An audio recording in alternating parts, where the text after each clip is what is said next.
15 years ago when I became a nurse. It's only just gotten worse. This system was a problem in 2008 when I graduated. It's just, now it's open and in the light and people are talking about it. And especially with the advent of social media, and we're way more active in, on TikTok and Instagram and all of these different places where we can really tell people what's going on, and people aren't as afraid to speak up about their workplace situations and what's going on.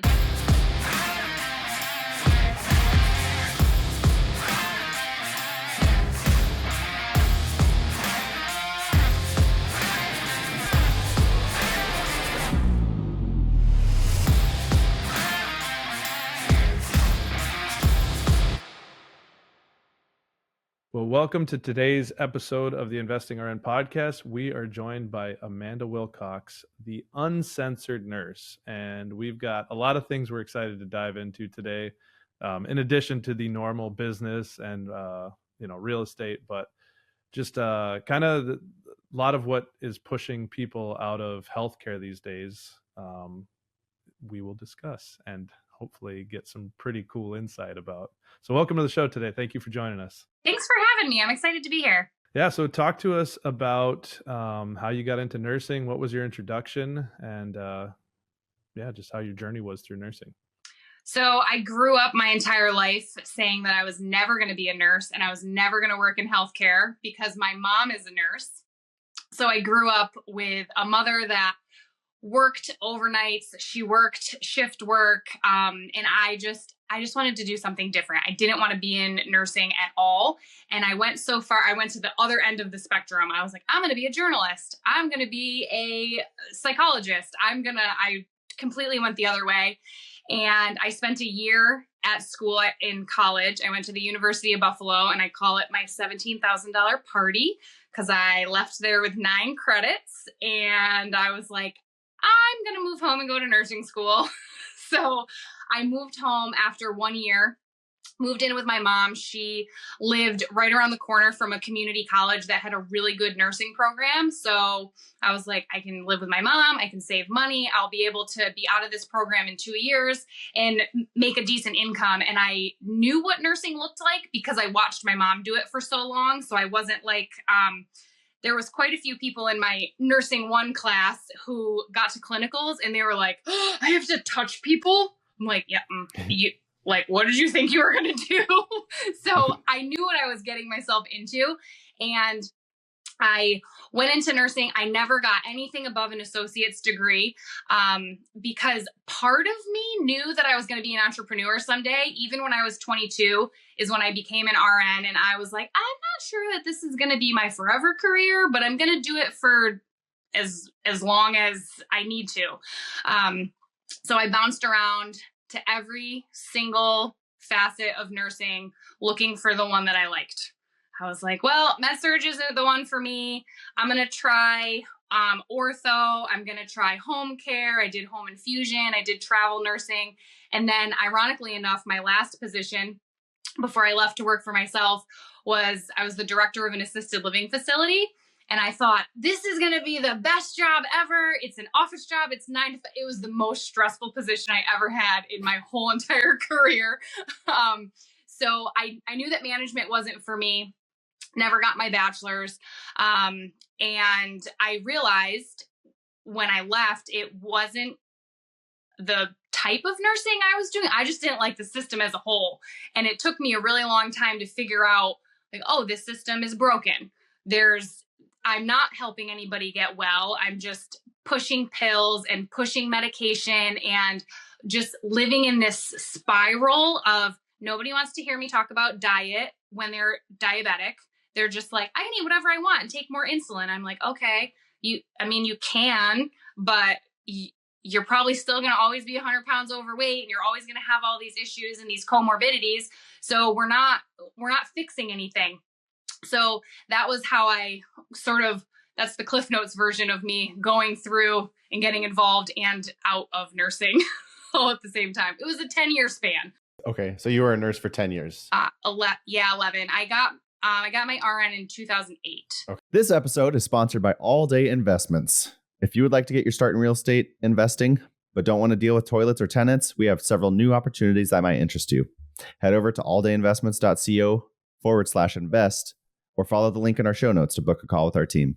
I guess most people can't just like leave nursing and not have like some other income going on. So I assume that at some point you were like kind of building, either buying real estate or building some sort of a side business while you were still in nursing. Mm-hmm. So can you talk to us a little bit about that and what did that look like? Yeah. So before I did the assisted living director position, I was working travel. So I was taking local travel assignments.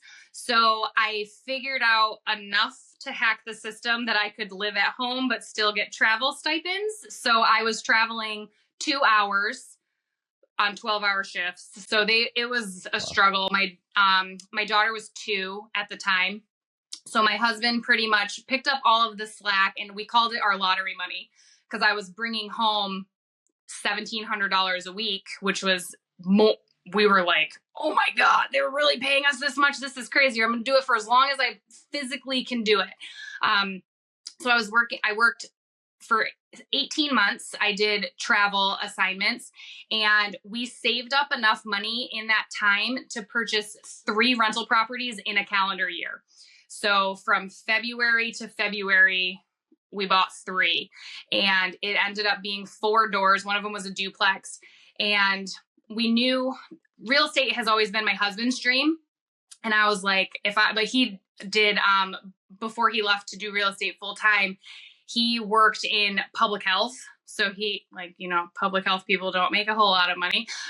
So we knew that whatever we were doing, I had to fund this real estate thing. So I was like, I will work as many shifts as I can. I will get as much stipend as I can. I'll do whatever I have to so that we can get this ball rolling.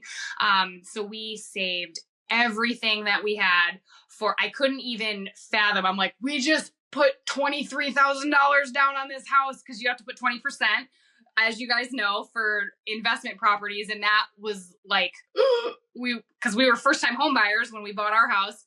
So that was really stressful for us, but we knew we did the first one in February. And then we were like, okay, now it's paying for itself. We'll do it again. And we bought our next one in August. And then we bought our third one that we renovated and turned into an Airbnb in February. So exactly a year later. So we were doing that. And then I've been an entrepreneur by heart forever. I've done a bunch of different MLMs, and I fell into this wellness company, and I started really building that because I knew on the side that it was creating enough income on the side that I knew that it was my ticket out. So as I was watching, I lived in New York State at the time, and I was watching what was happening. It was 2019, and Albany Med fired 177 nurses for refusing the flu vaccine. So that was a red flag for me. And I was like, okay, I don't typically take a lot of vaccines. I only take what I absolutely had to. And I have a lot of really strong opinions on them. And I was like, I need to be able to put food on my table and a house over my family's head if I'm ever faced with the decision of take this or lose your job, which is really ironic that happened to me in 2019. So I went all in on the business, and I was able to leave my position there in December of 2020 is when I went full-time entrepreneur, and it's been 5 years. And now we do investments, and we have an Airstream that we just got that's in our backyard that's going to be an Airbnb that my husband's building stuff in there right now as I speak. So we are definitely the investor mindset, both of us. I hate to just agree with everything you're saying, but my wife and I actually remodeled an Airstream last year and traveled around in that for a bit. But I mean, you just went through a lot of stuff. I'm trying to like think back to like a lot of the stuff you just brought up. But like one of the big things that sticks out was like just like the vaccine thing. Like, you know, it's almost as if they were like preparing people for what was going to happen in a year or two with the COVID vaccine. Yeah. As far as like giving them the option. And you know, I haven't really talked about it because it's I don't know, whatever. It's puts you in a category that like I don't think is right. But I didn't get the vaccine for my own reasons, the COVID vaccine. And in like the end of 2021, I lost my nursing job. I was actually traveling in Wisconsin. And thankfully we had started doing this real estate stuff. So it like gave me the opportunity to like just kind of know that there were other things out there. And so I started like doing some construction and like ended up doing property management, managed our portfolio, and it all worked out for me. But there were a lot of people who were in a different position. And in addition to all the other nonsense that you're dealing with in the hospital, now they're like kind of forcing you to do this thing. And like I said, like whatever, if you want it, fine. If you don't, I think you should have that choice. But like, was that back to like all the nonsense in the hospital? I think a lot of it was just like with patients, but also just like with staff and stuff. Cause that's what I always reference. People are always like, oh, well, you don't like being a nurse. I was like, I don't have a problem with being a nurse. I just don't like all the management and just like all this stuff. So was that something that kind of drove you out of the hospital as well? It was. So I worked nights for a long time because if you've ever worked nights, it's a lot. I don't want to say quieter, but there's less going on. Management's not there. Administration's not there. You have a lot less family there. You're not having to bring your patients to PT and testing and this and that therapy and all of that. So it was a lot less to manage, which is why I liked working night shift. But night shift comes with its own problems. You are everything. I worked at one hospital where they were trying to tell us that it was safe patient staffing for us to have 8 and 9 patients a piece and have one aide for the whole floor. And I was like, that's when I went into home care. Because I was like, no, it's not. No, and that was in 12. So that was 10 years ago. This staffing crap has been happening. And I have these conversations all the time with people because everyone says, mostly people that are not in healthcare, they're like, oh, COVID made the healthcare system terrible. I'm like, the healthcare system was standing on twigs 15 years ago when I became a nurse. It's only just gotten worse. This system was a problem in 2008 when I graduated. It's just now it's open and in the light and people are talking about it. And especially with the advent of social media, and we're way more active in, on TikTok and Instagram and all of these different places where we can really tell people what's going on, and people aren't as afraid to speak up about their workplace situations and what's going on. People have a lot more confidence and there's a lot more voice. And I also think that our generation, I think we're all roughly the same age, like we don't care. We're like, this is how it is. I'm going to tell you what it is. I'm not going to sweep it under the rug. Like, my mom's generation who was like, that's just how it is. That's what we signed up for. And I'm like, I did not sign up for this. This is not. To your point, I feel like I've been a boomer my whole life. And then just like a year ago, I just became a millennial, which is where I belonged the whole time. Because just recently I had like no social media. I was like, I'm going to keep to myself and work until I die. Boomer mentality, basically. But now just recently I got on social media and I'm talking about certain things. I'm still not quite like as controversial as my mind is, but who knows? Maybe eventually I'll get there. It takes some time. Eventually, like the top comes off and you're like,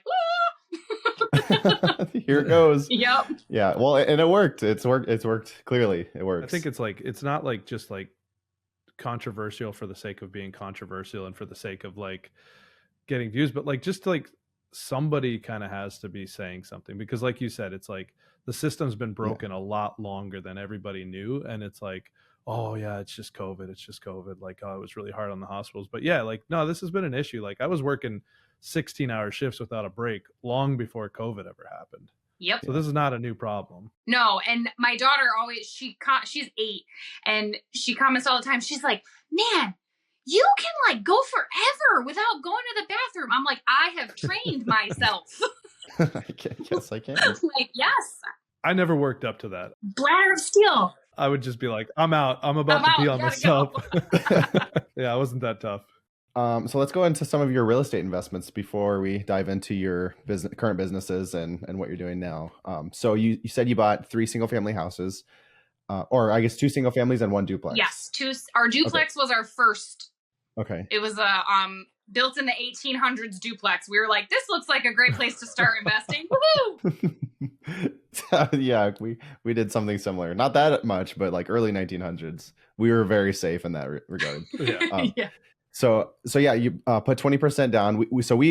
We've actually been able to buy a few properties like with creative financing to where we had to put we had the opportunity to put less than 20% down. We're getting there now. Okay. Nice.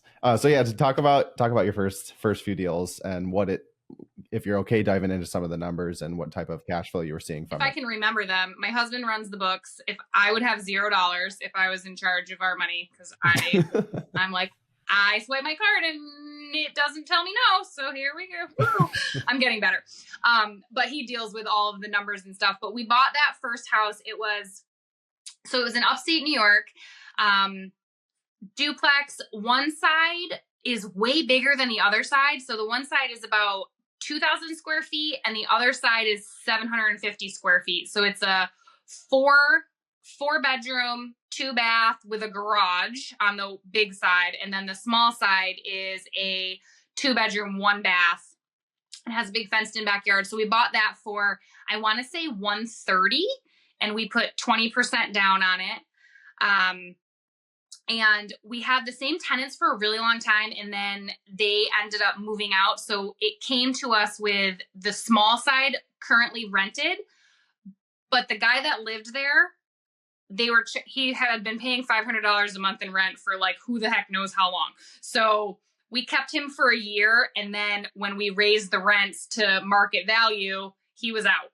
So currently, we bought that in 2017, I want to say 2017. It might have been 18. Now we get $1,000 a month for the small side and $19 for the big side, which is typical for that market. And then 6 months after that, we bought our single family house. That was a little 1950s cottage. It was really cute. About 1,100 to 1,000 square feet, somewhere in there. And we bought that one was 85, I want to say. And then we actually 1031 exchanged that to start getting our stuff down. We moved in 2020 from New York to North Carolina. So we wanted to start building a portfolio here. So we 1031 exchanged that. We actually did a reverse 1031 exchange. That was really fun. I don't recommend doing it that way. Do it the other opposite way. We learned a lot in that process. And then the third property that we bought in that year was, and I'm not even exaggerating, it was the crappiest property in the whole entire town of Old Forge, New York, which is this little like touristy little village town, but they have tourists all year round. So they do summer stuff with like boating, hiking. There's a water park there, camping, bunch of mountains. And then there's skiing and snowmobiling in the winter. So we bought that place. I think it was like inches away from completely burning down in a fire. When we got in there, I'm like, these beams are very charred. And there was no floor upstairs. It was just a subfloor. And we spent every single weekend for a year driving up there. It was an hour. It had no heat. It had a wood stove that didn't work. So we had like a kerosene heater in there. We almost lit our hair on fire every time we tried to light it up. We'd get in there. It would be 17 degrees inside the house. And we spent an entire year renovating that place. And now it's an Airbnb, and it is our highest generating income generator on our entire portfolio right now. So it took a lot longer than we thought that it would, but we also did it completely cash, and we did it as we could. My husband did a lot of the work and subcontracted some stuff out. He's got high school buddies that were contractors that gave us definitely a deal. But that still is our cash cow right now for all of our active rentals that we have. Okay. And so all of this is in New York? Do you still currently live in New York? We're in North Carolina now. Okay. So we still have the duplex in New York, and we have the Airbnb. And then we have 3 single families in North Carolina. And we live in Wilmington, so we're on the coast. And we bought last January a 2-acre tract of property in Asheville. And we're in the process of building 2 Airbnbs there. One of them is going to be a cabin and one of them is going to be a tree house. Oh, cool. Oh, nice. Yeah. So as somebody who has property in North Carolina and in New York, can you like kind of compare the different landlord tenant laws that you have to kind of navigate? Because I know New York is pretty severe with their laws. So what does that look like, or what's the difference? My husband deals with most of the landlordy things. So that's mostly his deal. He picks them all. He has a much better ability to choose people and pick personalities and that type of stuff. I also think it helps the type of tenants we have. We have higher dollar amount properties, which helps. But we didn't see, and I was so thankful for this, especially during COVID when there was all of the different, you didn't have to pay rent, but we still had to pay our mortgages and like all of those things. We didn't have any problems with that with our New York properties. And we had 3 at the time. We sold the one that we 1031 exchanged. We did that after we moved to North Carolina, and we didn't really have any issues, but it's so funny. Every time we talk about having properties, even prior to us having properties, my husband we'd been talking about it for 5 years before we actually pulled the trigger and bought our first property. And what everybody says is they're like, yeah, but what if somebody calls you in the middle of the night because your toilet's leaking? I'm like, oh my God, we have all these properties. No one has ever woken me up in the middle of the night because their toilet is leaking. Never. And it's a phone call away. Not yet. I'm just kidding. Yeah. I know you just shot yourself in the foot there. Well, actually, we did have one. We did have a toilet leakage, and it did cause a problem. There was some damage to the ceiling, but we just called somebody to fix it. Like, even if I live there, I'm not going to fix it myself. I don't know how to do that. You have a guy. You got to have a lot of guys if you're going to do real estate. Guy for this, a guy for that. Yeah, you got to build your team for sure. Yes. But as you were starting off, you mentioned how you were doing this travel assignment and you were making all this money. You were driving 2 hours away, and like you guys had a plan in place, and obviously you're pretty confident in that plan, and you were willing to do that. But that's something that we see with a lot of people where there's this money being thrown around. And again, referring back to COVID, like during COVID, there were these crazy contracts. I remember seeing like $10,000 a week in New York to work like 6 days in a row a week or something like that. So how did you guys not just get stuck in that? Because I think that's like, as we're trying to like educate through the guests we bring on, not from ourselves, but as we're trying to educate like, other nurses about like not getting stuck in these vicious cycles where you're just like making all this money, spending all this money, letting your lifestyle creep. Like, what did you guys do to prevent that so that you guys were able to execute the plan you had in place and not be stuck in that perpetual cycle of just picking up and trading time for money? That's a great question. And I deal with that actually in my current business a lot because I talk about this a lot with the people that I mentor. And you have to have a vision that's down the line further than your next paycheck, further than your annual salary. And my husband and I knew when we first got started, we didn't know exactly where we were going to end up, but we knew that we did not want to work for somebody else forever. We both knew when it was actually, I had the vision far longer than he did, but when we went on our honeymoon, we were in the Dominican Republic for an entire week. He didn't have access to his emails, his phone, he like didn't have a job in his brain. And he was like, oh, that was amazing. Can we do that? Like all the time. I would like that to be my life. So that was like the seed planting for him.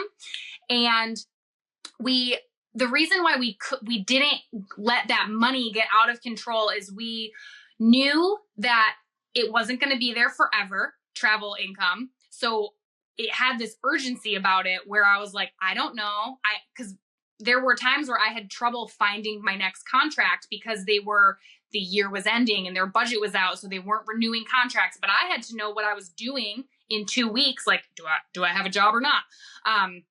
So we we knew that the money wasn't going to be there forever. And we also knew that we wanted to invest in real estate. And so what we did is pretty much every dollar that I had went to paying off debt or saving for a down payment for the first property that we were going to have. And we primarily lived off my husband's income. So we took all that lottery money, and it was very helpful with tax season, because if you've ever done travel nursing, the taxable income is very small. So they do that on purpose. So I was told. But we didn't get caught up in that race because we knew what our end goal was. We knew we want to invest in real estate, and this is the ticket to it. And we're not going to be able to invest in real estate if we go out and buy a Mercedes with an $800 car payment, or we, go buy a brand new TV when we get our tax return, or, we take this big bonus that we have, because we knew the end goal. And we also knew if we were going to ever have a life where we didn't have to trade time for money, we had to make these sacrifices now. And we did that through, we were the weird ones. We were the ones that were not going out on the weekends. We were going, saving all of our money. I remember going to Aldi's, the grocery store, with $40 for the week. I had two $20 bills, and we had more money, but I was like, this is the grocery budget for this week, because we can live on 20, you can't do that now, but we could back then. We could feed ourselves for $20 a week. And we just saved every penny that we had because we knew what the end goal was. So if you don't have vision on where you're going, what you want your life to look like, and more of a 5-year vision or even further, it's super easy to spend that money and go buy, all the fancy scrubs and go on vacation and buy a new car and, get all of this stuff. So I think vision is the biggest piece. So in your case, it sounds like you and your husband were pretty aligned in your vision ever since the honeymoon. But yeah. But as far as like were there any exercise that you guys did, or something that you can maybe recommend to somebody who maybe is not as aligned in their vision with their spouse? Maybe their spouse is just like, hey, look, I'm happy working like, however many days a week, making good money, like having a nice house, and essentially working for the weekends. Like what's like something maybe that you did or that you could recommend to like get that vision aligned? So we went through a program called War on Debt, and it was through Danny Johnson. I don't know if you've ever heard of it, but it was a light bulb for him when and it's probably an online course now. I have DVDs. That's how long ago I did it. But it was a program. And what I learned, we went to a seminar that she taught after going through the books and the DVDs. And what I saw and what he saw, which also helped him get on board, we saw people who were making $1 million a year, and they still were living paycheck to paycheck. And I was like, how on earth? And meanwhile, I'm over here making, my like $28 an hour that I was so excited for. And I'm like, these people are making $1 million a year, and they still like don't have a couple $1,000s in savings. That is absurd to me. And he's very money motivated and money mindset. And we both didn't grow up with a lot, but he grew up with less than me. And he was one of 10 siblings. And so he is very much like, we don't need a lot. And that he recommends that series to everybody who doesn't get it, because once you see that, and you don't have to want to quit your job. It's a conversation I have all the time with people that I mentor. You don't have to want to quit your job to have an extra stream of income. But what it does is allows for you to dump more money in your retirement, save money for your kids' college if that's the route that you're going, travel without putting it on credit cards, get rid of credit card debt altogether, have a nicer car that maybe you can't afford an $800 car, but you want one. So go get a side hustle that makes you $800 a month. And now you got this car, like all of those different things. So that War on Debt by Danny Johnson was a huge eye opener. And it makes you realize that just because you make more money doesn't mean that you're going to have less problems. Or you can easily like make your, what is the word? Your living expenses. The more money you make, you can easily increase the amount of money that you're spending every month. And then to me, I feel like if you're making $1 million a year and you still are living paycheck to paycheck, you're no different than the person who's making $40,000 a year living paycheck to paycheck. You just have more bills. Yeah, the income creep. Is that Yes. the term you're looking for? More money, more problems. That's what Biggie said. I'm going to kind of just piggyback on what you just said about the side income, not necessarily because you want to leave, but because you want to have more options. So that's kind of a position that I'm in. Like, I don't necessarily hate my job. Like, I actually enjoy what I do, doing anesthesia in the hospitals, but I would like to have an option to leave whenever I want to. And it kind of goes back to 2021. So Colin was kind of forced out of nursing. I took the other route, feeling kind of like pigeonholed, like I didn't have a choice. I had to get shot or whatever. But I didn't feel like I had any other choice, because like I was making decent income, and at that point we were making almost nothing from our side gigs or from our real estate. So I really had no choice.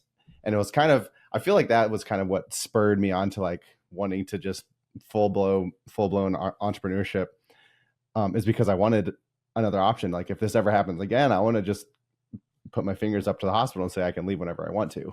I think it might be more evident to people now, after, especially healthcare workers, from 2020 to 2022, when, I can't even tell you the amount of conversations I had with people. I was giving out religious exemptions left and right and upside down, sideways. That's all I did for 2 years on Facebook. I was having conversations with everybody.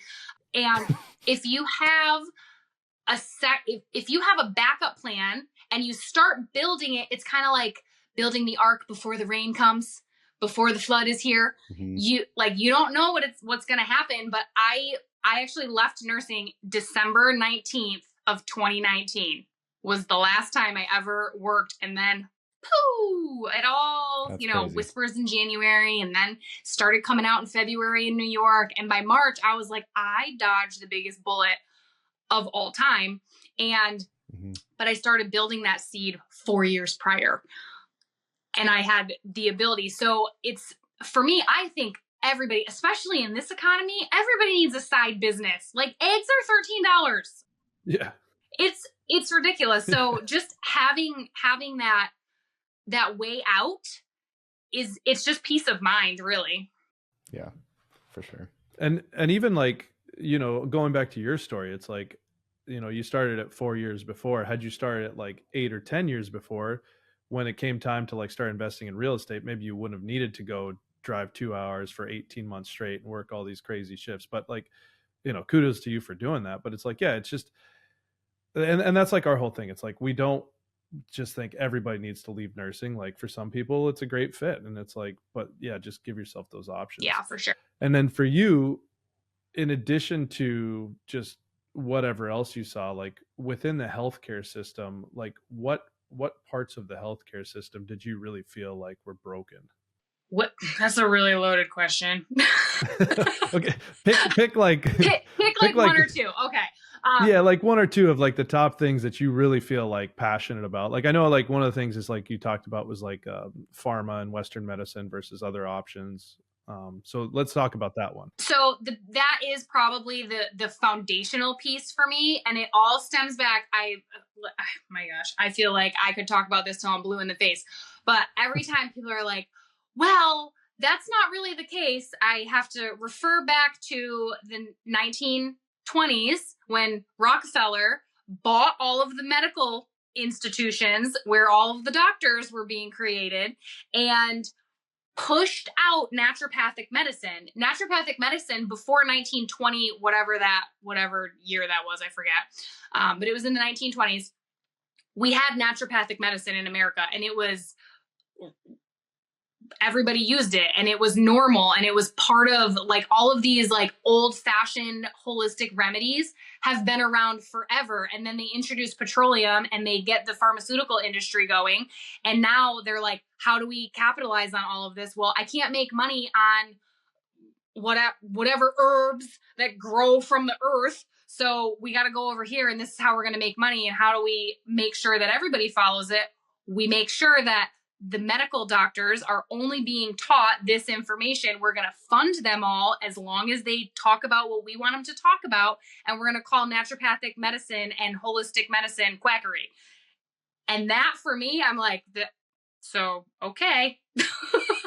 Like, and that piece, and the piece also, and this is exactly the perfect segue into that. When you go to the doctor and you tell them, I'm really deep into hormone education right now, and it comes from my own self. I'm 38 years old, and I'm like, my body is different, and what is going on? And I got to figure out this hormone thing. And I'm helping all these women through the hormone changes and, fight or flight response and too much cortisol and all of this.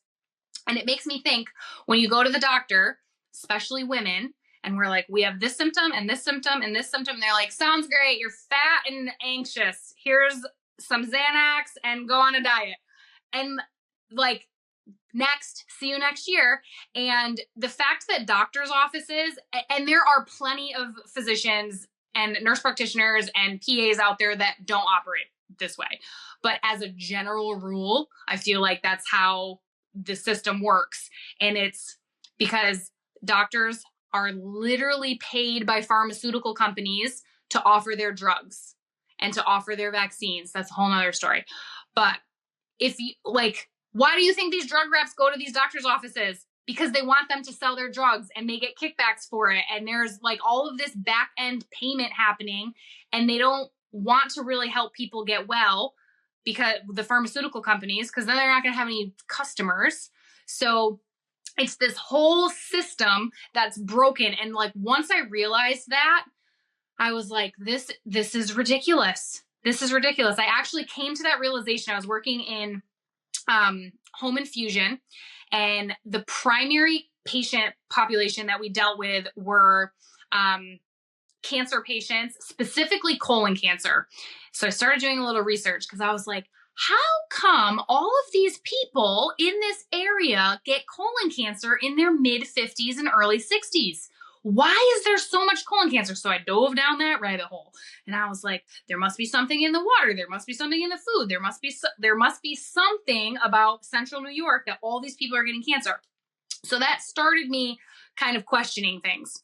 Then I had this patient who it was called 5FU was the cancer treatment that we gave. So they would go to the doctor's office and they would get a bolus dose. And then I would go to the doctor's office and hook them up from there. Most of them had ports, and we would hook them up to the port, and they would do a 46-hour infusion at home. And then we would go 46 hours later, disconnect them, flush their port, and remove it. A lot of times we would teach people to flush and disconnect themselves, because it's pretty simple, especially, and this leads me back to how the system is broken, especially people whose disconnect day fell on the weekend, because we didn't want to staff people on the weekend. So oh my gosh, we were like, you're on a Saturday. Do you sure you don't want to learn it yourself? So this lady was giving me a lot of pushback about learning her disconnection, but she didn't want to tell me why. And she was young and totally capable of flushing and disconnecting her own self. And she was like, I'm not learning it because I'm not doing it again. And I was like, oh, okay. But I could tell she didn't want to tell me that. And I was like, why aren't you doing it again? And she was like, because I think that this chemo is going to kill me faster than the cancer will. And I was like, tell me more. So she goes into this whole thing. She introduces me to the Truth About Cancer series, which was on YouTube at the time. And I go home and watch it. I will never, ever forget it in my whole life. I was sitting in my office watching this YouTube series of these doctors talking about cancer and the statistics and the pharmaceutical behind it and all of this stuff. And I came out of my office sobbing, and I told my husband, I was like, I'm literally killing people with chemo. I need a way out. I can't. And that was in it was right after my daughter was born. So it was about 2016. I knew, I was like, I can't stay in this system anymore. It took me about 4 more years to actually leave. But that was the beginning when I was like, these patients that the system has made us believe are crazy, seekers, have all of these symptoms that medicine can't figure out. What I've learned now doing more holistic based stuff, believe them. These people that have fibromyalgia, there's something is wrong with them, or they wouldn't be seeking medical treatment. Something is wrong.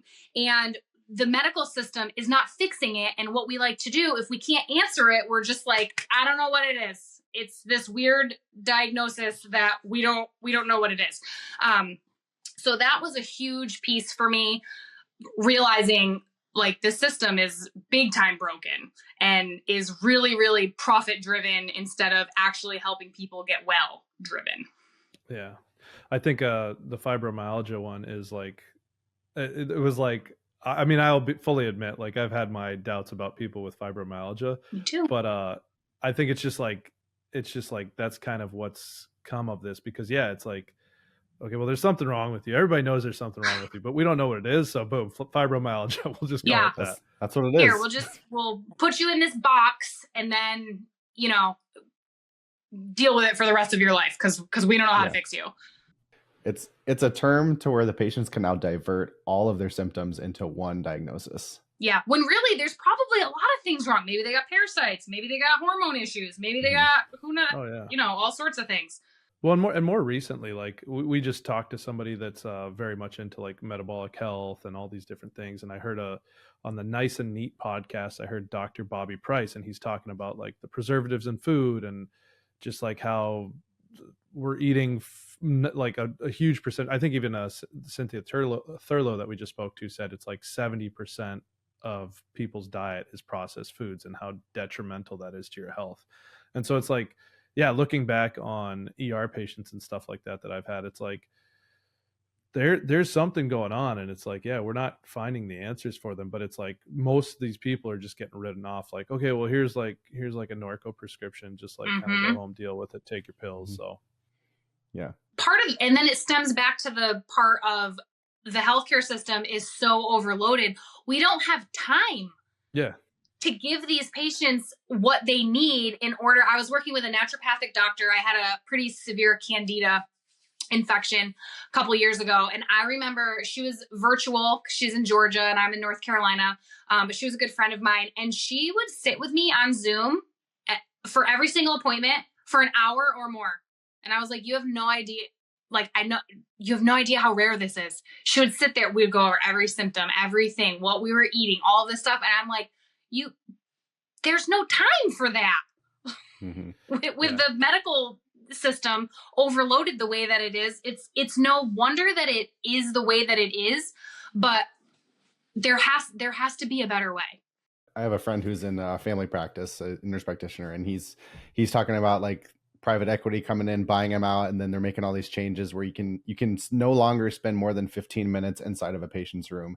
And that's nowhere near enough time to actually discover any type of problems that are going on. Yeah. No, especially your complex people that have multiple diagnoses. Like, you're not getting anywhere in 15 minutes.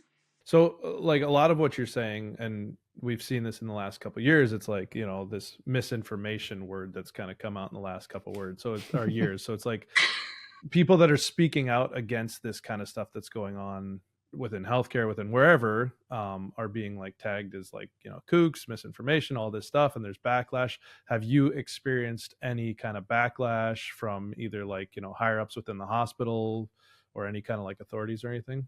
I haven't from hospital authorities because I was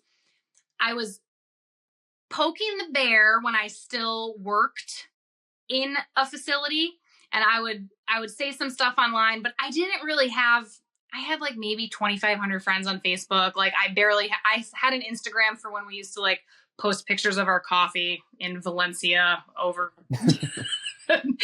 filter or whatever. Are we not supposed to do that anymore? I should make it a reel, I guess. It would be better. Now you're speaking Josh's language. That's it. So I had a huge voice when I left nursing, because once I left, I was like, no one owns me. I can talk about whatever I want, and I don't care. I don't care what people say, but I have had if you try to find my stuff on Facebook from more than 4 years ago, it's friends only, because I've had not necessarily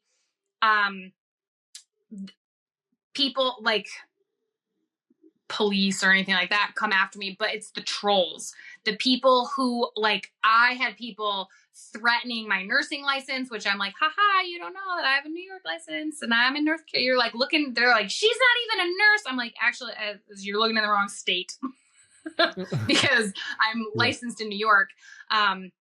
I've just outed myself now. But yeah, you're done. It doesn't matter. But I had all of these people. So every time I would speak up about something, it would all come at me, all of the hate, all of the misinformation, all of the stuff. And I started talking about vaccines quite a long time ago because my daughter's vaccine injured from her 18 months MMR. So I started talking about that. And every time I would talk about it, it took the wind out of my sails, because I'm like, I need to share this, and more people need to, not that I want to convince people not to vaccinate their kids, but what I want people to have is true informed consent. I didn't have any of that, even being a nurse. I was never a pediatric nurse, so it wasn't something that I was really, super knowledgeable in. I just knew, like, this is what we're told. This is what we're told to give. And now I've got, if they weren't so far away, I would get them and show them to you. I've got 4 binders that are stacked this tall each that are inserts, studies on every single vaccine ever, all of them. And I bought that binder from one of my friends. She makes them because I wanted to be able to go to my doctor's office and slam it on the table and be like, if we can talk about this whole book, then we can have a conversation, but they won't. So I started talking about that type of stuff on social media in about 2020, before all of the censorship stuff got really bad. And then I started talking about COVID stuff, and I was deep in the COVID rabbit hole. It was a very dark time for me because I wasn't working anywhere. So all I was doing was watching podcasts, listening to podcasts, watching YouTube videos, watching Facebook videos, reading all the documentation, looking at all of the studies. I was following every single thing. So then I would talk about it, and then everybody would come for me. They would, I would have not death threats, but close to it in my inbox all of the time. I was afraid that people were going to show up at my door. I was like, this is out of control. So the more I spoke out about it, the more hate that I got, which my best friend, who also has a vaccine injured son, we've been best friends since we were 16 years old. She was like, as long as you can mentally handle it, you got to keep talking about it, because people need to hear what you have to say. And you're going to have a big reach someday. We did not know that I was going to have, 200,000 followers on Instagram at one point. But now that I have this platform, even though things are controversial, I feel like I was given the platform that I was given to share things with people so that they can have informed consent for themselves, like actual, true, informed consent. Because that little sheet that they give you, that's like, here's why you should take the HPV vaccine. Like, that's not the insert. That's not the true informed consent. And people don't know that. So I use my platform to teach people how to be advocates for themselves, what to look for, how to be educated, how to educate themselves so that they know what they're looking at. And it does give me backlash. And I always know when I post something that tugs at heartstrings, all of the demons are going to come out of everyone. And I'm going to get hate for it. And a lot of times I will just I have a viral post on,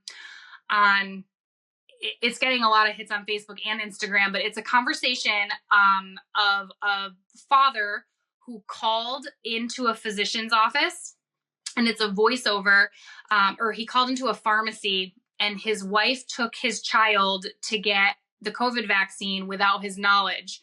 And he was asking, the child ended up with cardiomyopathy, and he was asking all these questions. And the pharmacist was basically like, yeah, we don't tell people that because it would scare them and then they wouldn't get the vaccine.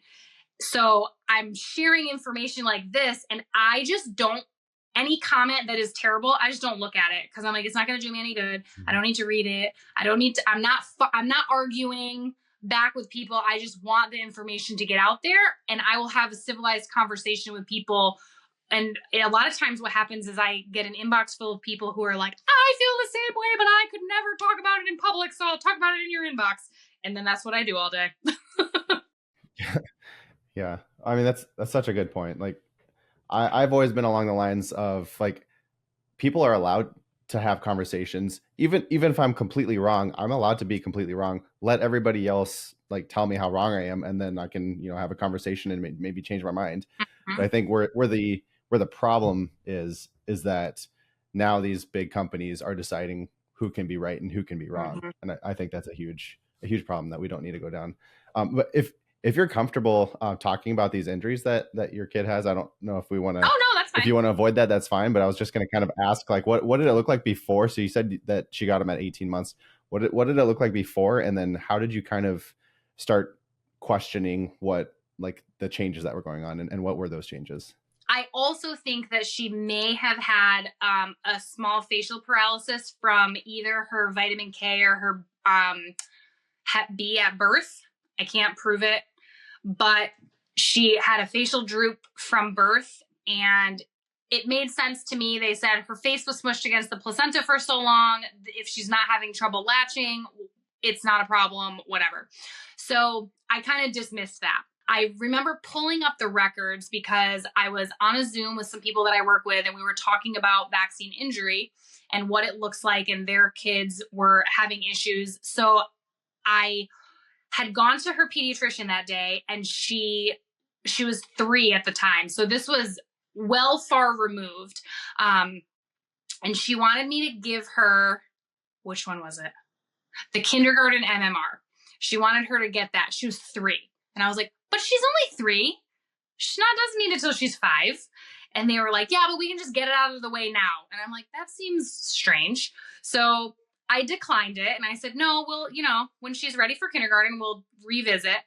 So then I went home and I started looking at her record because they gave it to me.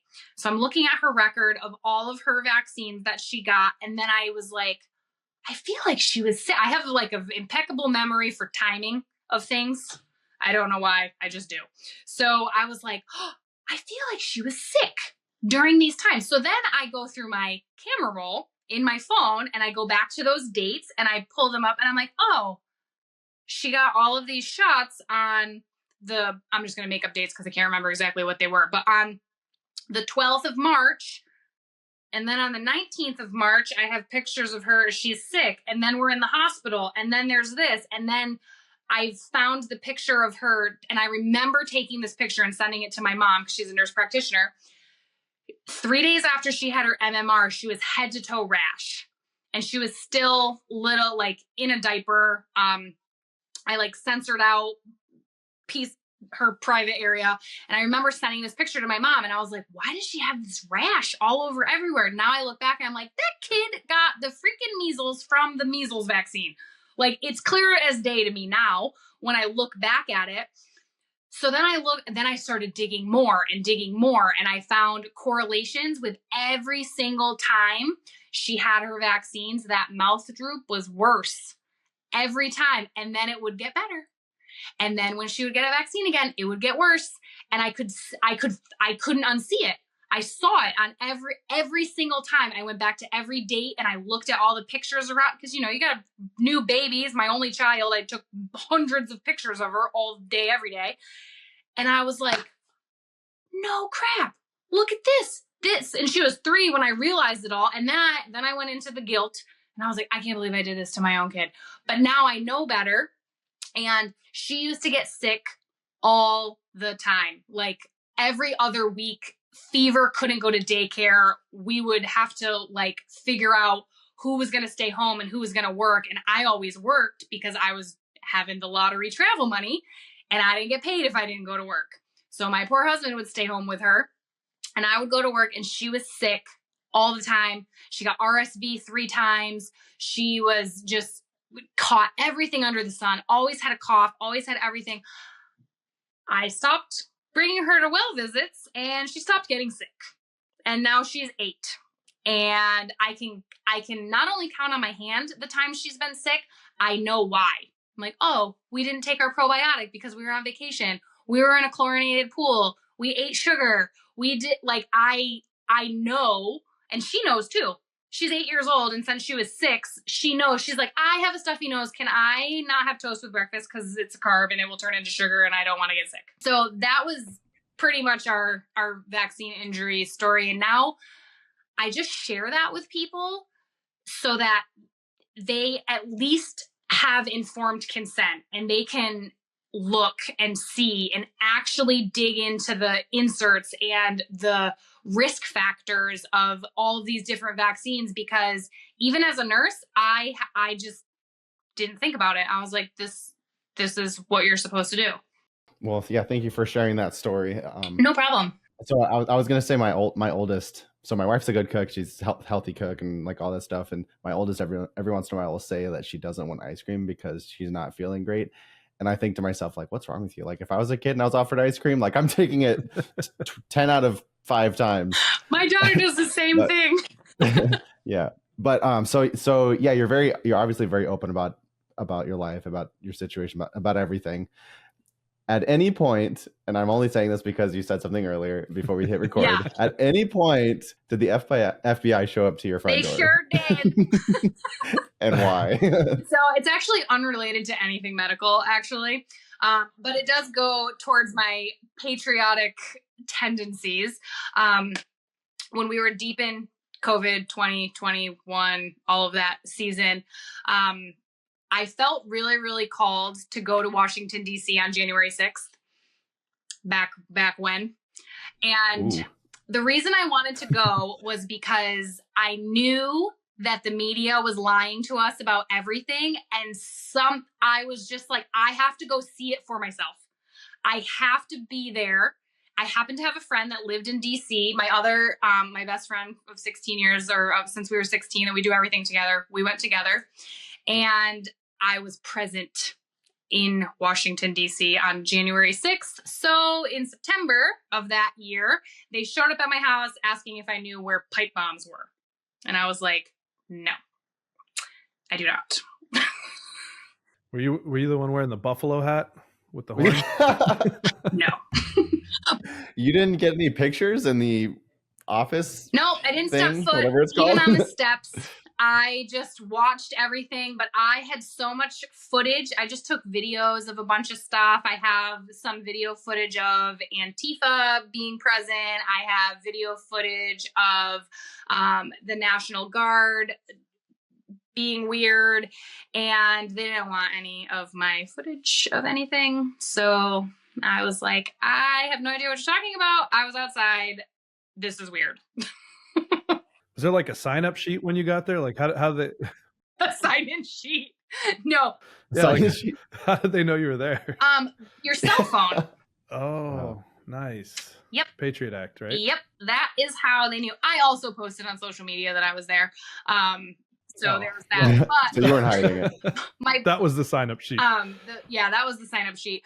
But also my best friend that was there, this is a whole nother story, but she got permanently banned from Facebook for telling too many truths.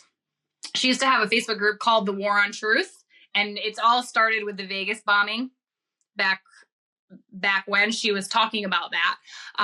So she was permanently banned from Facebook. So because we run our businesses online, she took over her husband's Facebook. So her husband's Facebook it literally says in the bio, "This is Amber. I was banned from Facebook for telling the truth," in the bio.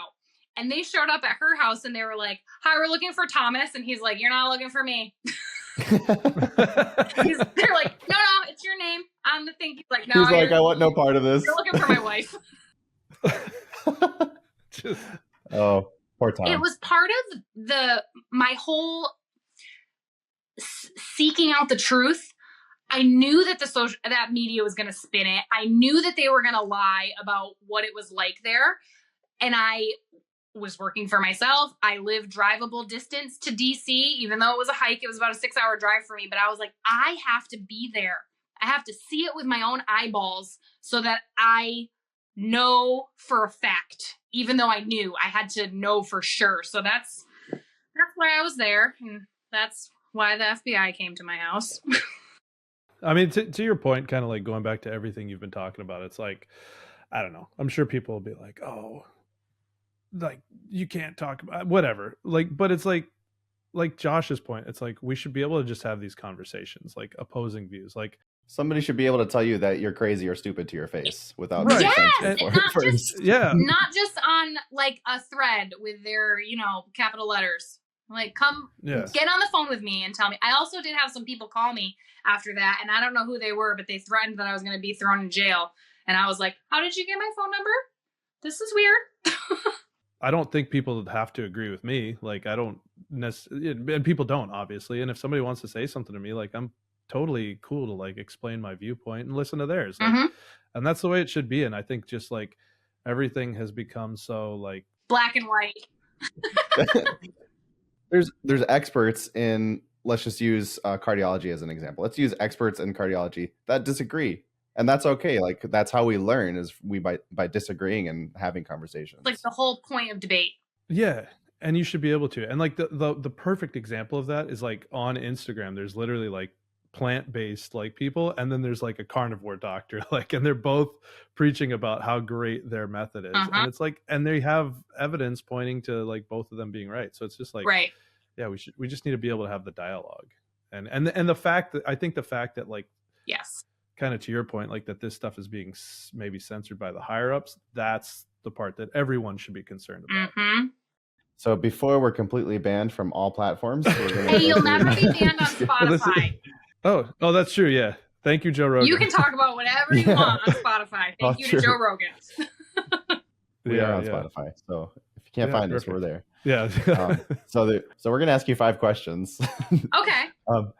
First one that we ask everybody. So what is a top financial resource that you found? Where do you go to educate yourself in finances or entrepreneurship? There's a lot of them, but my favorite one is Bigger Pockets podcast. I've learned so much about real estate via osmosis from my husband listening to so many of them that I'm actually interested now. I'm like, ooh, I would like to listen to that. And Rich Dad, Poor Dad, the book, it's an audiobook. He has a podcast too by Robert Kiyosaki. That was one of my big aha moments with finance and generational wealth. I think it's funny that you say like by osmosis with the Bigger Pockets, because it's like, I think I've said this before, but I never read Rich Dad, Poor Dad, but I feel like I've been influenced by it by osmosis from listening to Bigger Pockets. Oh yeah, like everybody on there is like, what's your favorite book? Rich Dad, Poor Dad. So I feel like I've read it, even though I haven't. It's a good book. What advice would you give your younger self or you as a new grad nurse? Keep on the path, because something better is coming and you just don't know what it is yet. All of my trials and tribulations that I had as a nurse have equipped me for what I'm doing right now, because I wouldn't be able to do what I'm doing right now if I didn't have a decade of experience as a nurse in the hospitals and doing what I did. So keep on keeping on. I think prior to this next question, Josh, we should actually probably quickly dive into what are you doing right now with the business, because we got so sidetracked we didn't even talk about what you're currently doing. Oh yeah, maybe like briefly if you could just kind of give us an overview of what you're doing in business or for work, aside from warding off the FBI. Yeah. So what I do now is I do education and marketing for an online wellness store. So it's like Target or Walmart. Everything's greener, cleaner, less expensive. It's all made in America, manufactured in America. And I help customers create shopping accounts, shop there. And I also help a lot of mostly nurses, but anybody can do it. I help them build businesses over there too. So I'm providing more affordable, more holistic solutions for people. I spend a lot of time in the supplement aisle, but it's got everything from makeup to laundry detergent to shampoo and supplements and all of that stuff. So that's what I do full time. Cool. All right. Third question is, what excites you about the next 12 months? So many things. So we have our Airstream that's hopefully going to be ready for rental right in our backyard this summer. So we're putting that together. what we're doing with our investments is we're going into unique Airbnb stays. We watch a lot of, his name is Rob Abasolo, but he's Rob Built on everything. I love him. I'm so upset. I'm like, you're a genius. So we're trying to recreate in our own neck of the woods what he's been doing. So we're breaking ground on our Asheville build, hopefully in the next week. So that should be done. First phase is going to be ready. We're hoping to be able to spend Christmas in that rental to test it out for everyone. So that's what the next year is looking like rental wise. And then from my business standpoint, I am equipping people to break free. That's our team motto, is the Break Free Project is our name. So I'm helping people break free from whatever it is that they have going on so they can have true financial freedom and time freedom. And we're really cusping over a lot of things in that business this year as well. So that's really exciting. Fourth one is going to be, how do you define, what is your definition of success? My definition of success is being able to do whatever you want, whenever you want, with whoever you want to do it with. Do you like Brian Lubin's podcast too? I'm like, I heard this somewhere and I was like, I got to remember exactly how it went, because that is exactly how I feel. And that's how we live our life now. We're like, we only do what we want to do when we want to do it, who we want to do it with. We pick who we live our life with. And it's so freeing, especially after hospital nursing, where you're like, these are the people I'm stuck with for the day. All right. Number 5 is, what's the biggest financial mistake that you've made, and what did you learn from it? So the biggest financial mistake that I ever made was when I was young and I thought that credit cards were free money. And I didn't. Not? I didn't Points, know. though. So I was a new nurse. I was, making my $28 an hour and I was living large, and I'm like, they gave me all this free money on this credit card, and I maxed out all of them. And that was very expensive at 29.99% interest rate. So I paid those off, and now our rule is, and my husband was helpful in influencing this rule. We don't use credit cards unless by the time the thing comes out next month, we can pay it off. So that has eliminated that, which makes us not live on credit at all, because I would have made a lot more mistakes if I didn't meet my husband, who is very financially savvy. Gonna have to go check out what she's doing on her Instagram to kind of get a little more behind the scenes look at what's going on, because there's too much. So for people to find you and reach out and get in touch, what's the best way for people to find you? So I'm most active on Instagram. The Uncensored Nurse is my handle on Instagram. I'm on Facebook too, Amanda Wilcox. You can also find me with the Uncensored Nurse on Facebook, but I'm a lot more active on Instagram. I do also have a podcast, but I'm not very I haven't posted it in a while. I have to just hit the send button on the podcast. I have a podcast too. It's called Beyond the Scrubs. But I haven't. I probably, maybe I'll do that this week. I've been inspired. There you go. All right. But Instagram is really the best place to find me. Well, thanks for joining us today. It's quite an interesting conversation. Thanks for having me. I feel like we went like on a wild goose chase of paths today, but it was good. I feel like we could have like a separate episode on several different topics that you brought up today. So maybe we'll have you back. Yeah, for sure. If you guys want Amanda back on, DM us and we'll have her back. Yeah. Sounds good.